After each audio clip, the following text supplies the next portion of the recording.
What if every thought you think could shape your reality? What if healing your body began by healing your mind, from pain to power, from self-doubt to self-love? Louise Hay didn't just write a book, she started a revolution in the way we think, feel, and live. This is not just a story. This is the beginning of your healing. Welcome to You Can Heal Your Life, only on Thinknova, where transformation begins. There was a time when healing was believed to come only from outside forces, medications, surgeries, or expert intervention. But Louise Hay introduced the world to a different truth. Her life's work was shaped by the realization that thoughts could shape experience and that pain, illness, and hardship often had roots in the mental and emotional patterns deeply embedded in our lives. The story of healing didn't begin in a hospital, nor in a therapist's office. It began in the quiet moments of reflection, where an individual confronted their beliefs, peeled back the layers of self-judgment, and finally looked with compassion into the mirror. Louise's journey into self-healing unfolded after years of struggle, pain, and abandonment. She grew up in an environment filled with fear and instability. The seeds of low self-worth were planted early, nourished by neglect and emotional absence. Like many, she was not born into a world that celebrated her, but rather one that conditioned her to believe she was not enough. And for a long time, she believed it. But what if those very thoughts, those deeply ingrained beliefs about unworthiness, were more dangerous than she realized? What if, instead of being passive results of her upbringing, those beliefs were quietly, constantly shaping the course of her life? This idea became the cornerstone of everything that followed. Louise realized that every thought had a consequence, not just in mood or action, but in the very body one inhabits. People tend to live the same stories over and over again, not because life insists on repetition, but because the mind holds on tightly to old scripts. These scripts are often filled with blame, guilt, resentment, and fear. She began to observe how physical illnesses correlated with specific patterns of thought. A person suffering from chronic throat issues often struggled with expressing themselves. Another with persistent lower back pain carried the weight of financial worries or lack of support. It wasn't coincidence, it was connection. To change the body, she realized, one had to begin with the mind. Affirmations became her tool. These weren't empty phrases, but carefully crafted declarations designed to undo old beliefs and create new ones. If a mind could be trained to believe in its unworthiness, it could also be trained to believe in its power, its value, and its capacity to heal. But affirmations weren't meant to be whispered mechanically or forced. They required presence, intention, and above all, love. They were an invitation to return to the self, gently, persistently, and with forgiveness. Louise taught that illness was not punishment. It was a message. The body speaks when the mind refuses to listen. And behind every physical ailment was an emotional whisper, asking to be heard. When she was diagnosed with cancer, she did not run to conventional treatment. Instead, she paused. She asked herself what part of her thinking might have contributed to the disease. She did not blame herself. She simply became curious. And in that curiosity, she began the process of deep emotional excavation. She revisited childhood wounds, unprocessed trauma, and long-held resentments. She allowed herself to feel grief fully. She practiced forgiveness, not to let others off the hook, but to release herself from the prison of bitterness. She changed her diet, yes, but more importantly, she changed her thoughts. She told herself again and again that she was safe, that she was loved, that she was enough. These weren't words to her anymore. They were lifelines. Through consistent practice, through visualization and emotional release, Louise reversed her diagnosis. Her cancer disappeared. Doctors called it spontaneous remission. She called it self-healing. Her experience was not meant to reject modern medicine. but to expand understanding. Healing wasn't just physical, it was holistic. Mind, body, and spirit aligned in harmony. She began to teach others what she had learned. Workshops filled with people who carried their own pain, some physical, some emotional, all deeply human.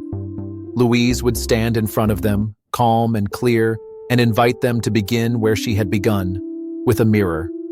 She would ask them to look at themselves, not just glance, but truly look into their own eyes and say the words, "I love you.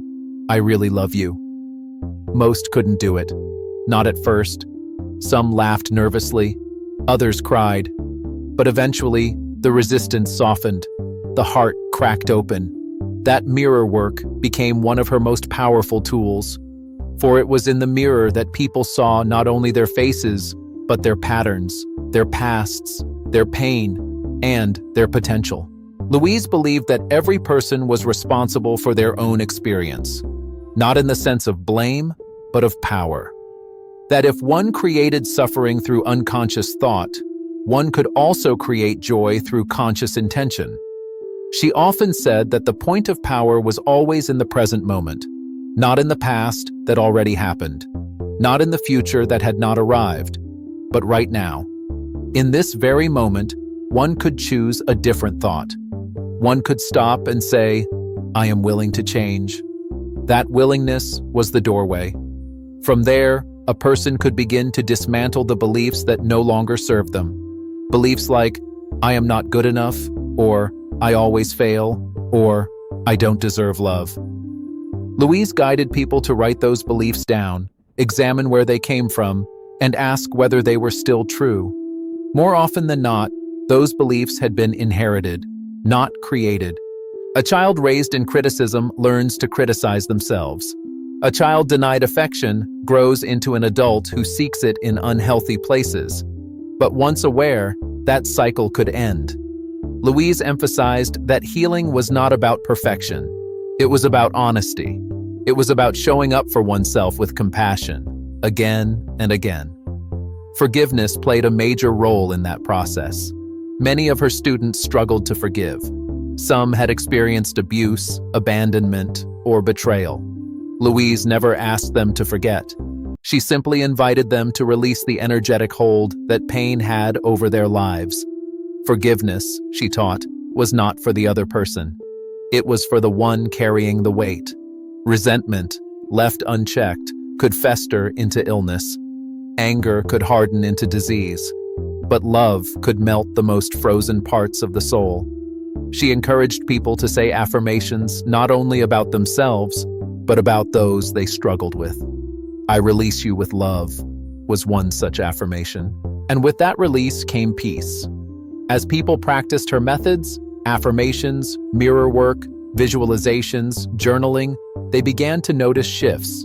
Subtle at first, a lighter mood, fewer headaches, more restful sleep, then bigger changes, chronic pain easing, relationships improving, hope returning. Louise insisted that no illness was incurable, no belief unchangeable, no wound too deep. The universe, she said, was always responding to the vibration of one's thoughts. To think with fear invited more fear. To think with love invited more love. She also addressed prosperity and abundance. Many believed they were destined for lack, but Louise asked them to question that. To ask, "What do I believe about money?" Or, "What do I believe I deserve?" Those questions opened the door to a new reality. She guided people to affirm, "I am open and receptive to all the good and abundance in the universe." And slowly, they began to see new opportunities, unexpected gifts, inner peace that translated to outer results. Louise understood that affirmations were not magic words. They were tools to rewire the subconscious mind. Repetition was key, emotion was fuel, belief was the soil. She emphasized that healing was a journey, not an event.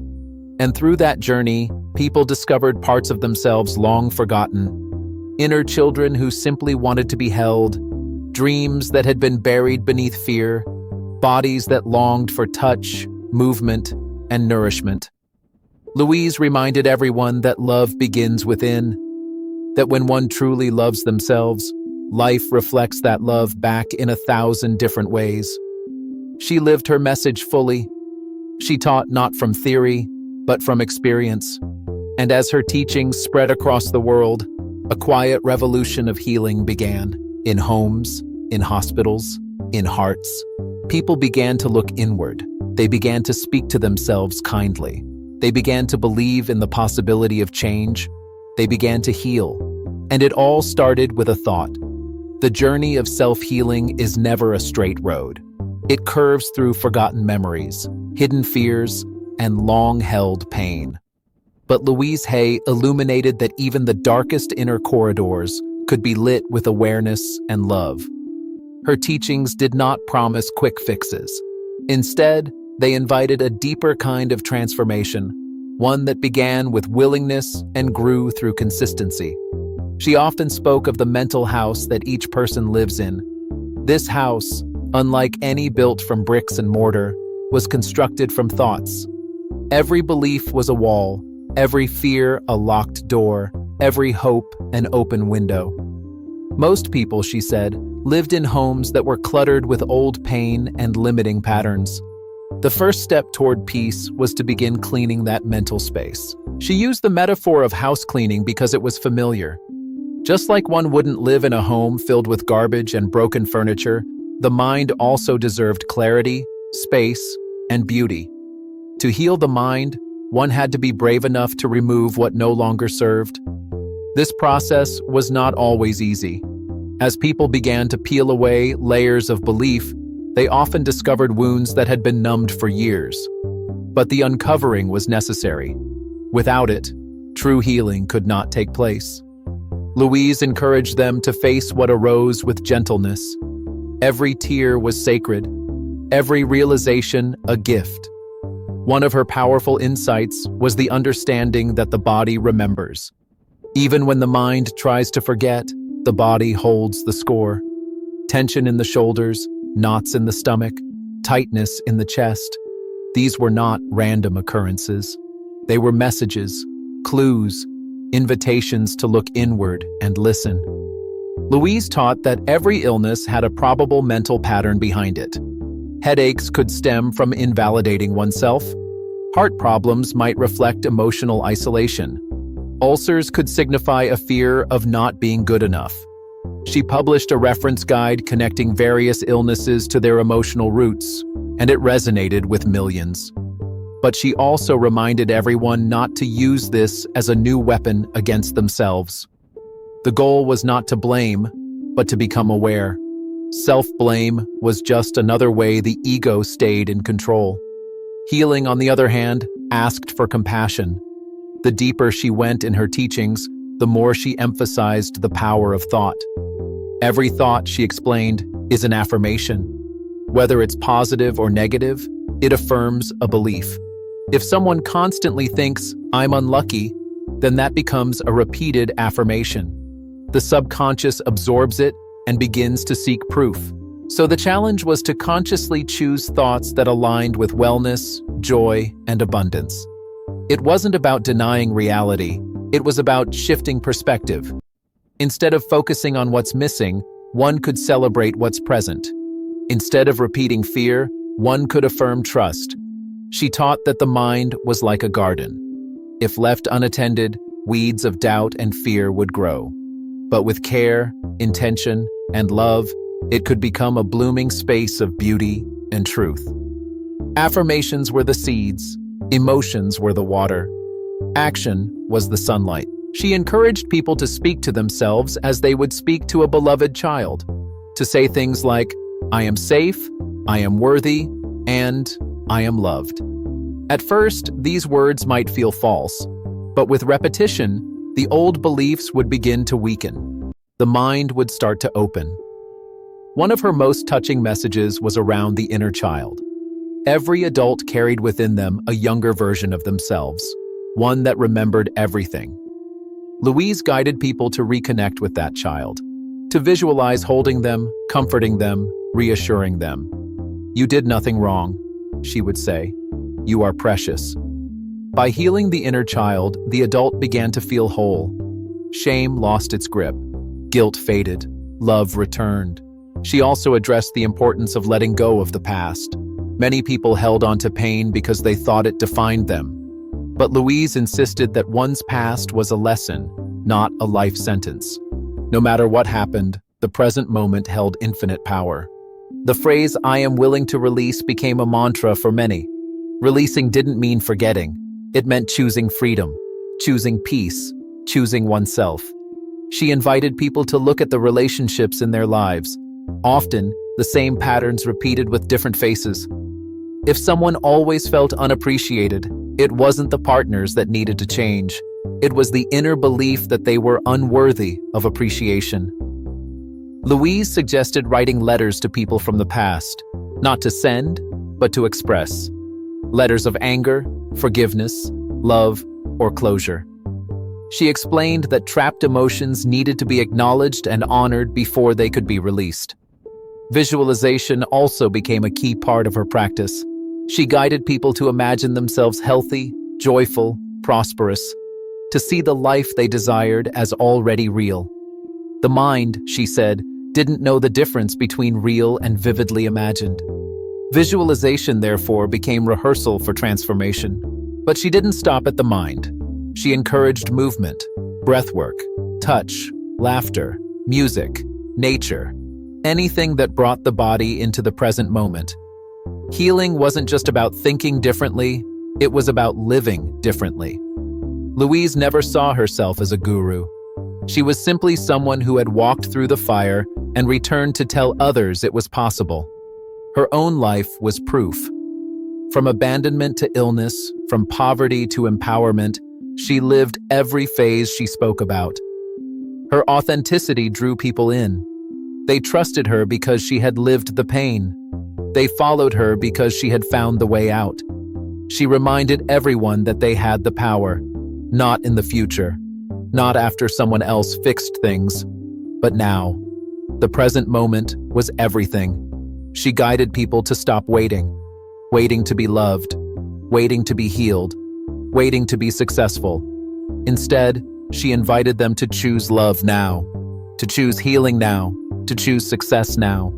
It was a radical message in a world addicted to external validation, but it was also deeply liberating. She taught that the universe was always listening. Every thought, every word, every emotion, energy sent out into the world, and what was sent out would return, not as punishment, but as a mirror. If one wanted more love, be more loving. If one wanted peace, become peace. If one wanted prosperity, think abundantly. Louise reminded people that they didn't have to be perfect. They just had to be willing. Willing to learn, willing to change, willing to grow, and above all, willing to love. The love she spoke of wasn't romantic or idealistic. It was the kind that forgives, accepts, nurtures, and holds space. The kind that looks in the mirror and says, "You are enough." People who followed her work began to feel lighter, not because life stopped being hard, but because they stopped resisting. They began to flow, to trust, to release. Even in grief, her teachings offered comfort. She explained that death was not an end, but a transition, that love never dies, that healing continued on every level of existence. Her words lived in homes, hospitals, classrooms, and hearts. Every time someone looked into the mirror and whispered, "I love you," her spirit echoed in the background. Her legacy was not in books or seminars. It was in the quiet shifts that happened when someone chose compassion over criticism, when they forgave themselves, when they began again. Healing, she said, was a journey of coming home, not to a place, but to the self. A self that had always been whole, waiting beneath the layers of fear. And once that self was touched with love, everything began to change. As Louise continued her work, she noticed that many people, despite their best intentions, still struggled with lasting transformation. They would recite affirmations, attend workshops, and read the words of healing, but their lives would not shift in the way they had hoped. That puzzled them. And Louise understood why. Change, she came to see, required more than just words. It demanded a shift in identity. People had to stop seeing themselves as broken. They had to let go of the attachment to pain. And more importantly, they had to believe they were worthy of the healing they desired. That was the key. Worthiness. Louise began focusing deeply on the theme of self-worth. She explained that at the heart of every problem, whether physical illness, financial struggle, toxic relationships, or low self-esteem, there was often a core belief: I am not good enough. This belief showed up in subtle ways. The person who always apologized, even when not at fault. The one who stayed in a job they hated, fearing they couldn't do better. The one who pushed love away because they didn't think they deserved it. So Louise took her students into that core wound. Gently, she helped them uncover when that message first entered their minds. Often, it was early in childhood. A careless comment from a parent, a teacher's disapproval, or a comparison to a sibling. Over time, those moments hardened into beliefs. But she reminded them that beliefs were just thoughts they kept thinking, and thoughts could be changed. She taught that affirmations were more effective when they addressed worth directly. Instead of simply saying, I am healthy, she guided people to say, I deserve to be healthy. Instead of I attract love, they would affirm, I am worthy of love. It made a difference. For when someone believes they are worthy, their posture changes. Their choices change. They stop settling. They begin to expect goodness, not in arrogance, but in truth. Louise used another powerful tool to deepen this shift: gratitude. She encouraged people to find things to be grateful for, even in pain. A lesson learned, a small kindness, a moment of stillness. Gratitude, she explained, opened the heart. It softened resistance. It reminded people of what was working, even when much felt broken. Gratitude shifted focus from lack to abundance. She asked her students to start gratitude journals, to write down 10 things each day that they were thankful for. Some days it was hard, but even then, they could write, I am grateful to be breathing, or I am grateful for this moment of quiet.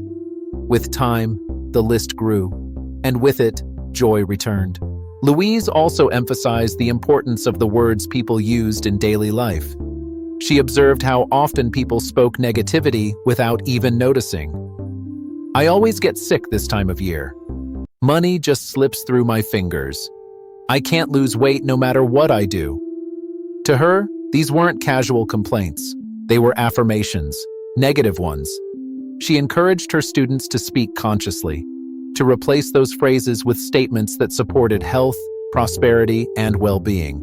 Instead of, I can't, say, I'm learning to. Instead of, I'm broke, say, money flows to me in expected and unexpected ways. Language, she said, was a mirror of belief. And by changing it, people could begin to change their inner world. Another practice she introduced was the use of the present tense. She taught that when creating affirmations or visualizations, people should speak as if the desired state was already real. I am healing. I am confident. I am surrounded by love. By doing so, they sent a signal to their subconscious that the new reality was already unfolding. It brought their attention to possibility instead of lack. Louise knew that the subconscious mind did not distinguish between truth and fiction. It simply accepted what was repeated with emotion.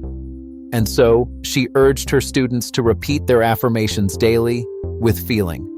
But she also cautioned against forcing positivity. When someone was hurting, it wasn't helpful to deny it. She encouraged acknowledgement first, to say, I feel sad, or I am scared, and then to bring love to that feeling. Healing didn't mean pretending, it meant being real, and then choosing love anyway. She introduced the idea of a mental diet. Just as one might go on a physical cleanse to reset the body, Louise suggested going on a thought cleanse. For a week, she asked her students to eliminate complaining, gossip, and self-criticism. It was challenging. Many realized how often negativity flowed without awareness, but with practice, they caught themselves. They paused. They replaced the old thoughts with new ones. Slowly, their minds began to feel lighter. Louise also taught about the mind-body connection in terms of posture. She encouraged people to observe their physical stance. Were their shoulders slumped? Was their jaw tight? Was their breath shallow? She reminded them that the body reflects the mind, and that changing the body can also change the mind. Stand tall, she said. Breathe deeply. Smile. Even when you don't feel like it, because the body speaks a language the mind understands. When you act confident, your mind begins to believe you are. When you move with purpose, your spirit follows. Her philosophy extended to food as well. She encouraged mindful eating, not in a restrictive way, but in a loving one. To ask the body what it truly wanted, to bless the food, to eat slowly, with gratitude. Food, she believed, was energy, and when consumed with love, it nourished not just the body, but the soul. Louise also acknowledged that healing wasn't linear. There would be setbacks. Old patterns might resurface. Doubt could creep in. But she reassured her students that this was normal. The key was not to give up, to begin again, as many times as needed. Each moment was a chance to choose differently. She often used the image of planting a seed. When you plant a tomato seed, you don't expect a full-grown plant the next day. You water it, you wait, you trust. The same was true with affirmations and healing. Results might not be immediate, but with patience, they would come. She taught that everyone had an inner guidance system, an intuition, a voice of wisdom that, when quieted and tuned into, would always lead toward healing. To strengthen this connection, she encouraged daily stillness, even 5 minutes of silence, a few deep breaths, a walk in nature, journaling, prayer, anything that brought one closer to that still place inside. In that stillness, answers would arise, clarity would come, peace would return. As her work spread, Louise saw people from all walks of life transform. A woman who had battled depression for years began to smile again after 3 months of mirror work and affirmations. A man who had lived in fear of financial ruin began attracting unexpected opportunities once he shifted his beliefs about money. A young person who had felt invisible for most of their life stood up and declared, "I matter." These stories weren't rare, they were the norm. Because once someone truly understood that their thoughts had power and that they could choose those thoughts, everything changed. Louise often said, "When we really love ourselves, everything in our life works." That love wasn't arrogant or self-absorbed. It was tender. It was accepting. It was unconditional. It forgave mistakes. It embraced imperfections. It celebrated the journey. That kind of love could not be shaken by outside circumstances. It remained steady, like a lighthouse in a storm. Louise lived by her teachings until her final days. She aged with grace, wisdom, and joy. She continued to speak, to write, and to love. Even as her body slowed, her spirit soared. She never saw death as an end, only a transition. And she left behind a legacy not just in books, but in the hearts of millions who learned to see themselves differently because of her. Her final message, repeated often, was simple and clear. You are loved. You are safe. All is well. As Louise Hay's teachings reached deeper into the world, something extraordinary began to happen. People who had spent decades feeling powerless suddenly found a sense of direction. Those who had resigned themselves to lives of quiet suffering began to awaken, not because someone outside had changed them, but because they remembered who they truly were. In that remembrance, there was freedom. Louise had taught them that thoughts could either chain or liberate, that the words repeated silently inside one's head mattered more than any external validation. She invited everyone to become conscious gardeners of their own minds. Every time a person chose love over fear, kindness over judgment, or curiosity over shame, they were planting seeds for a different future. This future wasn't guaranteed by chance. It was created, choice by choice, thought by thought. And it all began with willingness. Willingness to look at the pain, to sit with it, to stop running, to breathe into it with compassion. Louise emphasized that no healing could ever be forced. It must be allowed. When someone felt stuck, she didn't push them harder. Instead, she guided them to soften, to ask, "What am I not seeing? What part of me needs my love right now?" She believed deeply in the body's wisdom, that the body was not the enemy, that symptoms were not curses. They were messengers, sacred signals pointing toward inner imbalance. Rather than suppress or shame them, Louise taught people to listen. She would say, "Your body loves you, even when you do not love it. It does everything it can to keep you alive. Return the favor. Listen." For some, that listening began with forgiveness, not of others, but of self. Louise encountered countless people who carried shame like armor. Shame from past mistakes, shame from being different, shame from having needs. But shame, she taught, was never the truth. It was a learned response. It grew in silence, secrecy, and self-judgment, and it could be dissolved through acceptance and presence. She encouraged her students to speak to themselves gently, to touch their own hearts and whisper, "You did your best. You are doing your best. And that is enough." One of the most powerful breakthroughs came when people finally gave themselves permission to stop punishing themselves. Because punishment never leads to change. Only love does. Love creates space. Love opens doors. Love tells the truth without cruelty. Louise also explored the energetic patterns of the environment. She invited people to look around their homes. Was their space cluttered? Were they holding on to objects that held old pain? Did their surroundings reflect the love and peace they were cultivating within? She reminded them that energy flows where attention goes, and a peaceful home supported a peaceful mind. It was not about perfection, it was about intention, about creating a space that felt like a sanctuary, not a battlefield. Every drawer cleaned, every item released was an affirmation. I am making room for joy. In her later years, Louise grew passionate about teaching younger generations. She believed that if children learned early that their thoughts mattered, they could grow up without the same wounds. She encouraged parents and teachers to affirm children's worth daily, to say things like, "You are safe, you are loved, and it's okay to make mistakes." These small affirmations planted seeds that would grow into resilient, compassionate adults. Louise believed the world could change. One child, one affirmation, one moment of self-love at a time. She also became more open about her own ongoing process. Despite all she had achieved, she remained a student of life. She still encountered moments of doubt, grief, or fear. But she faced them with tools, not avoidance. She journaled, she affirmed, she breathed, and she loved herself through every wave. Her humanity made her relatable. She never claimed to have it all figured out. She simply walked the path with honesty and invited others to join her. And as more people walked with her, healing, forgiving, remembering, the world began to shift. Hospitals invited her to speak. Psychologists integrated affirmations into their sessions. Families began saying, "I love you," more freely.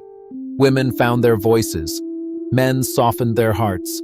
Generations of silence began to break. And at the heart of it all was the idea that healing didn't come from fixing what was wrong. It came from remembering what was right. Louise often spoke of the soul.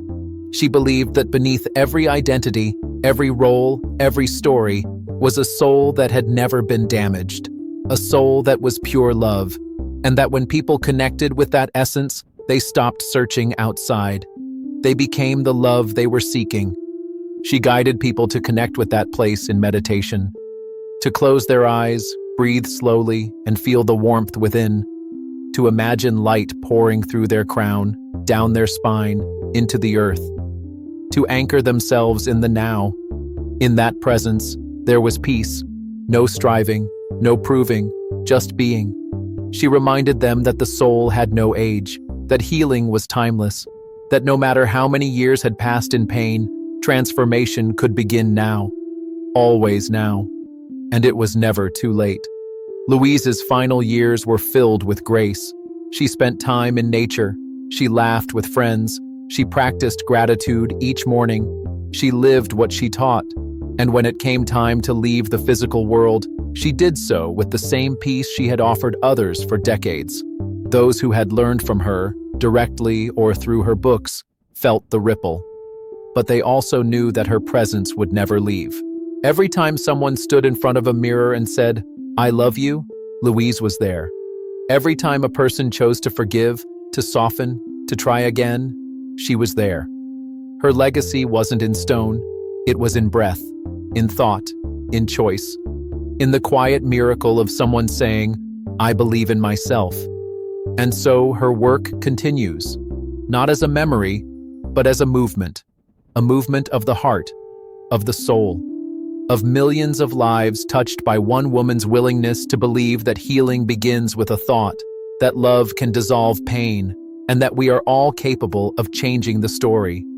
You can heal your life. You've always had the power. And now, you remember. You are not broken. You are not too late. You are powerful beyond belief. Every thought, every word, every moment, you hold the key to your own healing. Louise Hay showed the way. Now it's your turn to walk it. If this touched your heart, don't forget to follow Thinknova, where your journey of transformation never ends. Your new life begins now.